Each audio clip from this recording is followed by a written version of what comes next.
So severe weather not out of the question, unfortunately, but dry and looking good into next weekend. All right, thanks so much. Okay. We've moved that glow from behind Darlene's head. I know. Stay with us. We'll have local news updates every 30 minutes throughout the morning, and the Today Show is next. That's what's happening today in New York.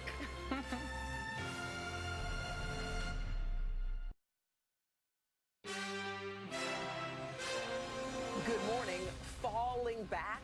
Scenes of crowded airports, bustling beaches, and packed stadiums over the long holiday weekend, sparking fears of yet another COVID surge. The question is not whether or not we'll see an increase in cases. The question is by how much. With daily cases already 4 times higher than a year ago, health officials worry the worst is yet to come, with millions heading back to school and work, and a dangerous new variant that could evade the vaccine's immunity now in almost every state in the U.S. We'll have everything you need to know. Mounting misery, new storms take aim at flood-ravaged parts of the South and Northeast, still recovering from the wrath of Hurricane Ida. President Biden set to visit New York and New Jersey today, while in Louisiana, hundreds of thousands face a 9th day in brutal temperatures with no electricity. There's no way they can live without power. It's too hot. We'll have the very latest. Amusement park tragedy, the search for answers after a 6-year-old girl dies on a popular ride in Colorado.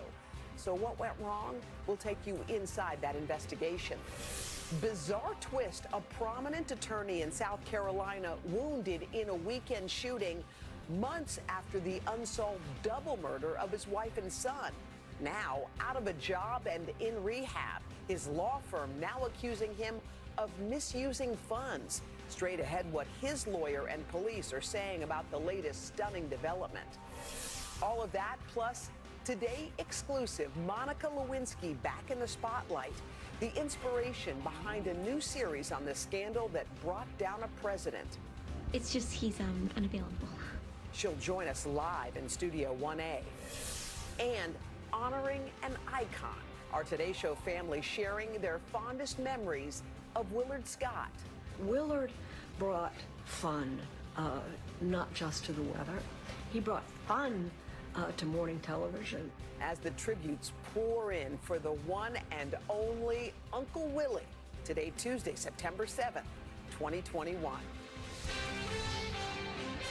From NBC News, this is Today with Savannah Guthrie and Hoda Kotb, live from Studio 1A in Rockefeller Plaza. Hey guys, it is so good to see you. It's a Tuesday morning. We're so happy to be seeing you. We're so happy to be seeing each other. It's like the first day of school, and I still work here. Yes, I took 2 weeks off at the end of August. I've never done that before. It was so fun. I know you showed up with your backpack, your lunchbox. I know, and shiny ready. apple for the teacher. We're really excited to be back, and so much good stuff coming up this fall. We've got a really busy day in the news too. Stories making headlines here at home and around the world, including the millions still feeling the impact of Ida. In fact, President Biden is traveling today to flood-ravaged parts of New York and New Jersey. While down south, heavy rain into parts of New Orleans led to new flood watches there overnight. NBC's Sam Brock, he's live with more, and Al Roker. We'll also have our forecast. In the meantime, in Afghanistan, the Taliban is now claiming total control of that country. And Secretary of State Antony Blinken has made his way to Qatar, where he is addressing the push to evacuate the remaining Americans still in Afghanistan. NBC's Richard Engel standing by in Doha with the latest. But we do begin with health officials sounding a new alarm in the wake of a busy holiday weekend. Packed stadiums, airports, and beaches from coast to coast, raising concern about the spread of COVID and another potential surge. And this, as a new strain, the Mu variant, is emerging. NBC's Erin McLaughlin joins us now with details this morning. Hey, Erin, good morning. Good morning, Hoda. As millions ventured out this holiday weekend, the Delta variant was still filling hospitals. Daily COVID infections now more than 4 times higher than they were this time last year. Daily deaths nearly twice as high. And health officials worry the worst is yet to come. This morning, busy airports and packed gatherings over the holiday weekend, fueling fears of a new COVID surge later this month. This fall's expected return to the office delayed for many because of the Delta variant. Now the WHO warning of the new Mu variant, found in 39 countries, including the U.S. Over the holiday weekend, Americans craving a sense of normalcy. College football fans crowded into stadiums. More than 86,000 filled the Florida Gators Stadium. No testing, masks, or vaccines required. Despite breaking COVID records in August, Florida was the top choice for travelers going out of state. Now some doctors are taking a stand. One Miami physician telling her patients if they're not vaccinated, she's not seeing them in person. Everybody knows somebody that died from COVID. This is a problem that really everybody needs to help out with. In the wake of natural disasters across the country, new concern over COVID outbreaks in evacuation shelters.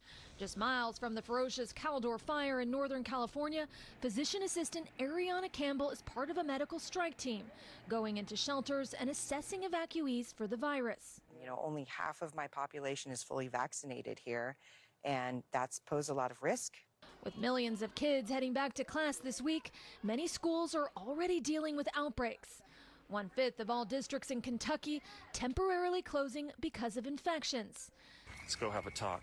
In Arizona, the debate over COVID protocols becoming heated at one elementary school.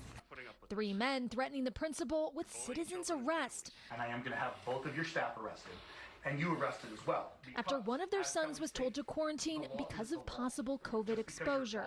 And one of them was carrying zip ties. Military black, large zip ties, and standing in my doorway. The father was later arrested for trespassing. This is the protocol we were supposed to follow. That is so disturbing, Erin. Let's go back to that variant for a second. Do we know how transmissible it is, and do the vaccines work against it? Yeah, Hoda, that variant is now in nearly every state in the country, adding to fears about how transmissible it may be. Although Dr. Fauci says it's not an immediate threat, early lab data suggests it could be vaccine resistant, but more real-world data is needed to know for sure. Pfizer is currently studying the variant and is expected to share its data soon. All right, Hoda. Erin McLaughlin. Erin, thank you so much. And now to the lingering impact of Hurricane Ida. 9 days after it first made landfall from the south to the northeast, communities are still drying out and cleaning up. President Biden traveling today to 2 of the hardest hit states, New York and New Jersey, after he surveyed the damage firsthand in Louisiana. NBC's Sam Brock is in the New Orleans suburb of Kenner this morning. Sam, good morning. Savannah, good morning. 9 days and now 9 different states that have been affected by Ida, with the death toll now rising to 69 from the Gulf to the Northeast. And Savannah, here in Louisiana, even more rainfall on Monday, leading to flash flood warnings as residents here amidst all of this damage. The